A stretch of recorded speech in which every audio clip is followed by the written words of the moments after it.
Any entrepreneur who hasn't published a book is missing out on one of the most crucial marketing tools in existence. There's no better tool for getting media exposure and speaking jobs. As a New York Times bestselling author of 8 books, Anna David has spent the past 2 years producing books for entrepreneurs and watching their careers skyrocket as a result. So she's in a unique position to share about the benefits of independent publishing and what can be done to your career as a result. Her title is What a Book Can Do for Your Business and Your Life. Please help me welcome my co-author, Anna David. Thank you. Thank you. Okay, so who of you has come to after a very rough night, looked up at a friend, heard the friend go, "Oh, you're breathing," and not even sounding that happy? Nobody. Okay, well good. I can't say the same. It was the morning after my 26th birthday, which I told all of my friends, which is to say all the people I did drugs with, to gather at a bar. And I said, don't bring me a present unless it's drugs. But drug addicts are not known for their listening skills or their present giving abilities. So nobody even listened to me except one friend, my friend Drew. And he comes up to me and he's like, I have your present. It's in the bathroom. I stole it from my roommate. And I think we can all agree it's better when a present isn't stolen, right? But I was not in a position to be picky. So I knew what he meant. I go into the bathroom, I see like 2 lines of cocaine, and I take the dollar bill that I always had rolled up in my back pocket, and I snort the lines, and immediately I'm like, the world, it's not like it goes upside down or sideways, but it's like, remember Rubik's Cubes? It was like it was being violently twisted by a demonic 9-year-old. I was suddenly like, oh my God, whoa. And I felt like I couldn't talk and I couldn't move, but I was standing and I was wide awake. So I was like, okay. So I did what felt like the most logical thing, which is like, I look in the back of the bar and I just make a beeline.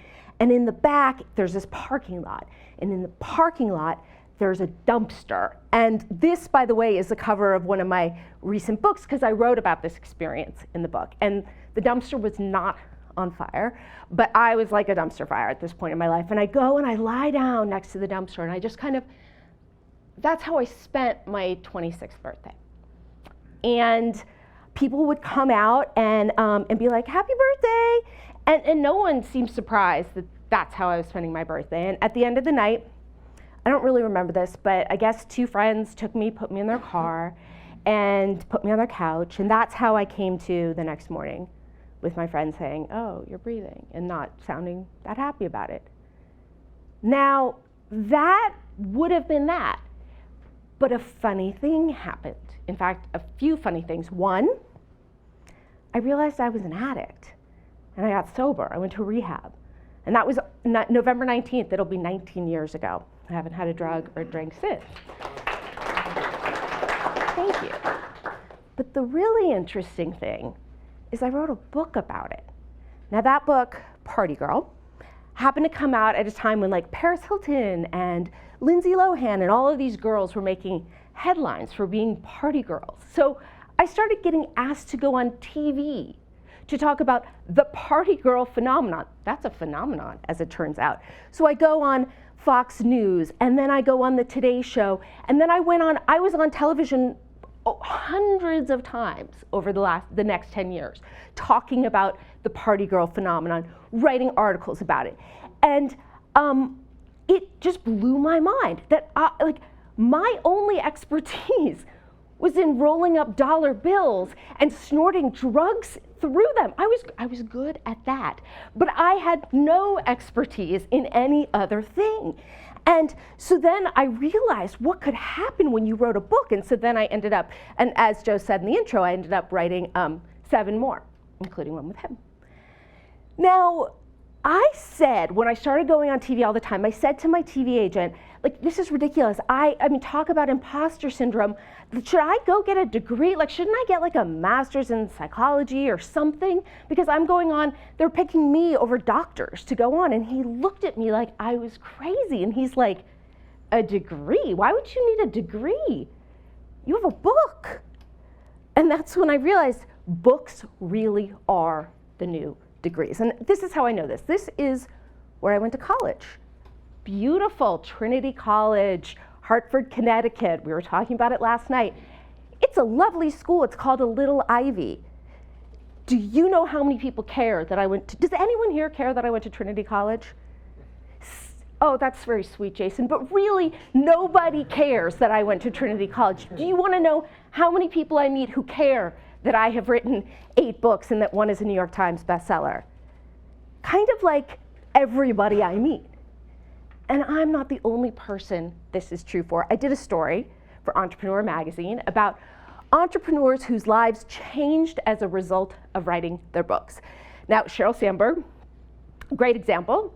Mark Zuckerberg's number 2, then she writes Lean In, and suddenly she's like the spokesperson for women worldwide, and like Lean In groups are launching everywhere. And then there's James Altucher, like kind of a random investor, entrepreneur guy, writes this book, Choose Yourself, self-publishes. It sells 45,000 copies in its first month, and suddenly he's like everywhere with his crazy hair. And then there's someone you know, J.J. Virgin, 4-time New York Times best-selling author. So I spoke to her for that article, and she said to me, if people read my books, they'll buy my products. We have a relationship. They just took you into their bedroom or their bathroom. Yeah, I mean, it's true, they do. They feel like they know you. And then someone else you know, I spoke to Cameron for that story, and we talked about double. You told me I didn't even really want to write a book. I just wanted to increase my speaking fees. And they went from $15,000, I'm sure they're way more now, but they went to $30,000 after that book came out. But you said to me something I thought was even more interesting, which is I'll run across people sharing my ideas every day on social media. That wouldn't have happened without my books.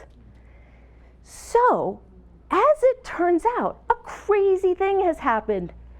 Authors, like the writers, the butt of every joke, we have become the celebrities today. We're the ones that are on red carpets and signing books and with our names on marquees. I mean, how did this happen? Like when I moved to Hollywood 20 years ago, the joke was, if you want to make sure you get nowhere in Hollywood, make sure you sleep with the writer. Like the writer has no power. So what has happened? I think that it's like we live in this insta-fame society where you can get famous if you make a video of yourself sobbing, leave Britney alone. Who remembers this guy? 4 million views in 2 days. That guy became famous. He's now a porn star. I didn't even know that. Right. So anybody can get famous for anything. And so it's very exciting. So authors are kind of the only ones with credibility anymore. But the problem is that traditional publishing is completely broken. I know this because I did 6 books with HarperCollins. And I watched my book deals go from, my final book deal was for $2,000. That means I probably lost about like $50,000 in terms of the time I spent working on it. These days, 3 in 10,000 book proposals written sell to traditional publishers. 3 in 10,000. And those that do sell, the publishers don't do anything. What they do is they pick like 1 or 2 books a season. They put all the marketing, all the energy behind that. It's always the low-hanging fruit too. And then they leave the others to sort of flail in the wind. And I know this because I was one of the flailers. But I see this as a really good thing because the gatekeepers are gone. We don't need those people anymore. Anybody who has a story to tell can tell it. And any business person who is not telling it through a book is missing out on the most crucial aspect of their marketing. But there is another thing I've realized, and that is what we share in those books is so important. I have found that when I share those things that my biggest struggles, those things I'm most ashamed of, those things that have been the greatest lessons, that's when the true freedom comes. Because it's like I get emails every day. I've been really vocal about my recovery for day one. And I get emails all the time telling me I would never have come forward if it hadn't been for you, if I hadn't read this thing you wrote, if I hadn't seen this thing you said. And I'm not saying it to brag, I'm saying it because this is what happens when we put our ideas into books. And there's another thing. I have done I have done therapy since I was 16. I have done 12 steps since the year 2000. I have done EMDR trauma therapy. I have done everything. I even do all that crazy shit that Joe always talks about, the floating and the freezing and the everything. I wrote a story for Psychology Today about trying cryotherapy as a treatment for depression. I kind of think it worked too. But my point is, I have never found the kind of freedom I have found from sharing about my struggles in a book is greater than any of that. So all you have to do to find your book is ask yourself 2 questions. 1, what are my audience's pain points? It's a secret, write it down. And 2, what lights up my soul? Find those 2 things and you have your answer. Now, this is what James Altucher told me when I spoke to him for this story. I wanted people to know how hard it is to fail, to confess mistakes in a world where everyone pretends to be perfect. It was this very style of writing that multiplied my readers by 100 times. So that is my message to you. Figure out your story, share your story, let it launch you to a new level, possibly save a life, and it might even be your own. I didn't say thank you.